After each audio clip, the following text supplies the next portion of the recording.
Hello, welcome back to my YouTube channel. My name is Nadia. I'm a Vedic astrologer and psychic medium. So today we are going to talk about the upcoming week and energy update from the perspective of Vedic astrology between 22nd of August, which the time I am recording it right now, until 29th of August in 1 week period. All right. As usual, I will divide my explanation into several parts, and the timestamp will be in description box along with my personal details if you're interested to book a personal reading with me. So I can call this week is a retrograde week. All right, because we're gonna have here 3 planets going retrograde. Mercury, which gonna go retrograde on 24th or 23rd, depending on wherever you are at. All right. And we have Venus already retrograding, Saturn already retrograding, Jupiter here is entering the shadow period of moving back. Okay, so technically Jupiter going to stay only in Aries, not going to go back to Pisces, but yet you will sense that 4 planets out of 7, they are kind of in retrograde mood. Okay, so obviously, Saturn retrograde, we already spoke about it. It's been retrograding since a while now, I think since June, right? And Venus, we also spoke about it before. So now let us focus on Mercury, right? So let us just delete all of this. Okay. Now, we have Mr. Mercury here going retrograde in the sign of Leo, all right? It's not going back to Cancer, okay? But because, again, when you are moving backward, you will start to look from your backside, right? What's going on the back, because you're moving back, technically, obviously, all right? So which means Cancer will feel it, and sign of Aquarius also will feel it, right? Obviously, Gemini people will feel it because it's ruling Gemini, right? Mercury, and then Virgo, definitely they will feel this thing. But additionally, let's say, you will find that Cancerian people and Aquarian people, they will start to feel the effect of Mercury, all right? So that means we have 5 signs which gonna feel affected by it, which is Gemini, Virgo, Leo, Cancer, and Aquarius. Which means if you have actually any planet sitting there which is active by Mahadasha, Antardasha, or Priyantradasha, or you have this sign as your ascendant or your moon sign, all right? You might feel something about this Mercury retrograde, right? Not everyone will feel it. Again, just disclaimer, not everyone gonna feel it. Not everyone also gonna feel it as a negative or positive. It's something really subjective, depending on your overall chart, right?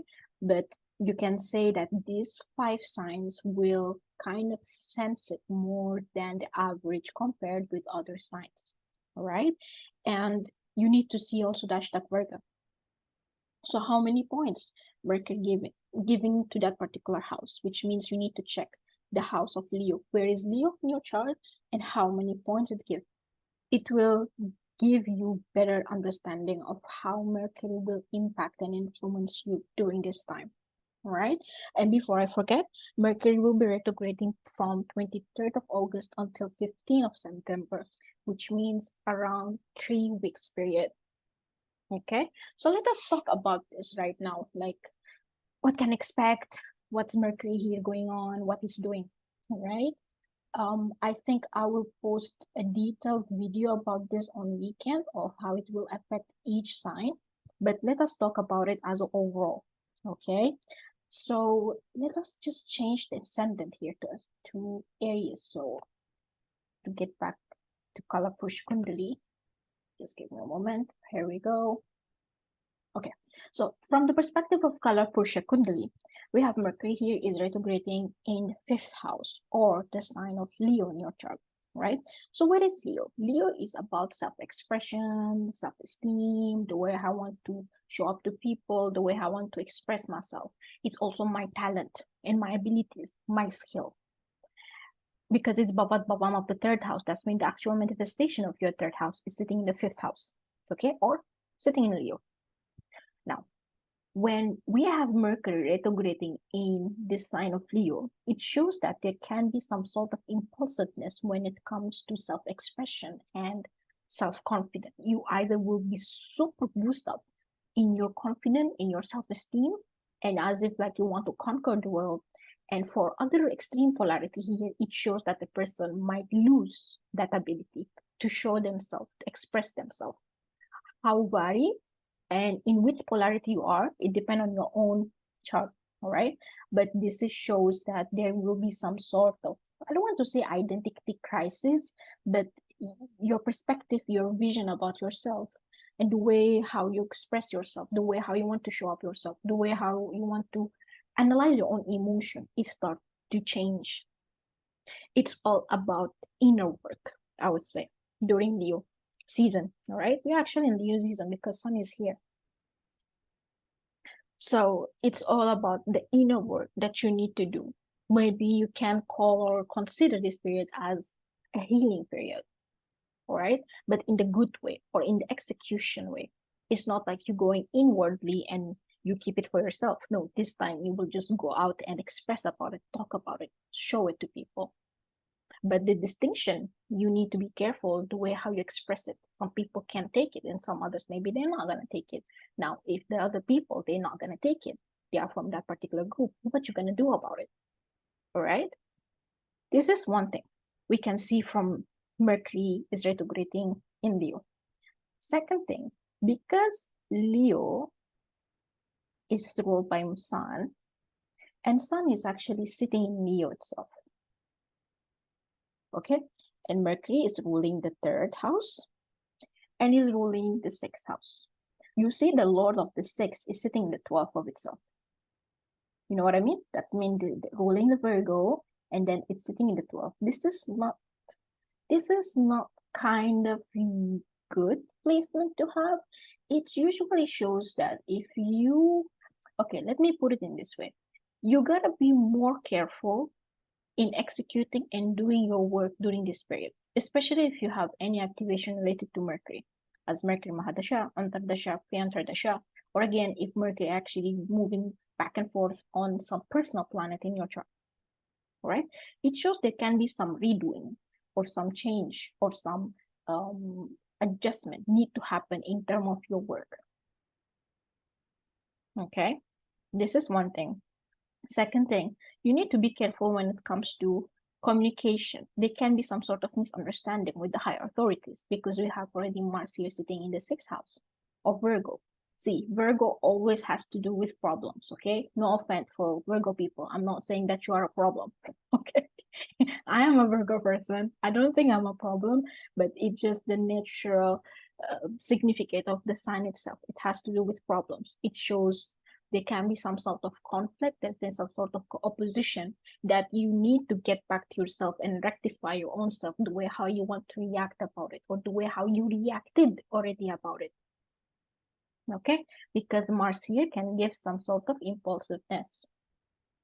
And because Sun is actually with Mercury, although I don't think they are not combust.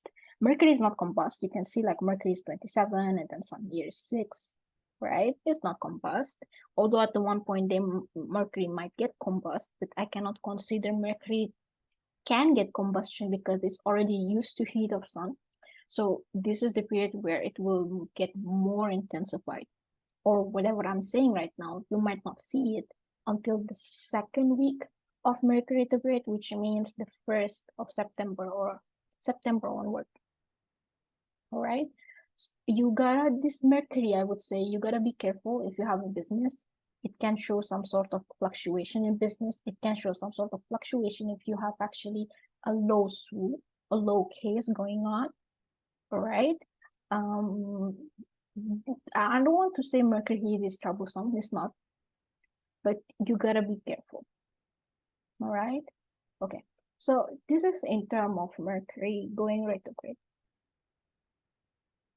So now let us talk about Jupiter. Here we have Jupiter. So we have Jupiter is actually preparing to move backward. And as usual, as I said, if you have actually placement in your Libra, in your Cancer, in your Aries itself, of course, obviously along with Sagittarius, because it's the ruler of it, right? If you actually going through activation of Jupiter during this time, Mahadasha, Antardasha, Tradasha, okay, or any planet sitting in these houses that I indicated already, you gotta be careful. Oh yeah, I forgot also. Yeah, it's Libra, sorry. Yeah, it's Libra, so got it. So yeah, this is the fourth sign that you need to be careful of: Aries, Pisces, Libra, and Sagittarius. So what does that mean? That means in last period, maybe you indeed changed some sort of perspective, beliefs, or morals, because Jupiter has to do with morals, belief, which is the reason why we're going to go and take an action towards something, right? For example, I believe in the hardworking, so that's why I will go and work hard. I believe in, I don't know, to follow the righteous path. So that's mean whenever I do the work, I will do it perfectly or in the good way because I fear God. You know what I'm saying? So Jupiter has to do with our belief system or the core of us as a person. When it moves retrograde, it shows that there can be some, I don't want to say personal crisis. I don't think that's the right term to be used, but it can show a different perspective about whatever you thought is the right thing. If I thought that going to the path A was the right, but when Jupiter moved retrograde, now I'm start to think about what if I follow the path B? Is it gonna change something? What's the outcome of it? Because it's in the sign of Aries. Again, it has to do with self. And remember, we have Mercury here already retrograding where? Leo also has to do with self. That means mainly it has to do with what I want. It's all about I, me. What do I want? What do I need? What do I chasing for? So you can say there is some sort of selfishness in the energy going on during this period. Everyone just like want to be in their own la la land, want to just sustain that la la land kind of thing, which is fine. Nothing wrong with that, right? But it can become kind of extreme during this period where people can just withdraw from relationship, ending things because of Pisces, right? Or maybe just change their moral beliefs, or maybe just because the 9th house and the 12th house here has to do with traveling, right? So again, it has to do with withdrawal. I just don't want this thing. I just want to change it. I want to travel, and so on. Okay, again, it's not bad. When the time it comes up, definitely we're going to speak about it more. We're going to get deeper about it. But as an overall, there is like an energy of self transformation and change in the way how we see things and our perspective about life as an overall will change. Look, this is in the Aries. That's me in the first house. Me, I am as a soul. You kind of identify yourself as existent. That's mean your whole kind of existence, which somehow will start to change because of what? Jupiter. You will already sense it from now because right now it's just still in the shadow period. That means it will move retrograde in less than 2 weeks. Okay, so Jupiter will be retrograding from 4th of September until 30th of September, right? Of course, add on that we have already here Shani in retrograde motion here going on, right? So, and by the way, you can see Mercury and Saturn, both of them are looking at each other. So indeed, this is the energy or the period where there is some sort of pause, withdrawal, introspect happening, as if like we're trying to adjust our life, kind of be preparing for moving to Pisces, and then Ketu moving to Virgo. So that new cycle, new reality, new life start to show up to us. Okay, so that's it for today, I think. Wishing you to have a wonderful and beautiful week. Thank you for your time. Thank you for listening. I will upload another video about Mercury retrograde for each zodiac sign this weekend, hopefully.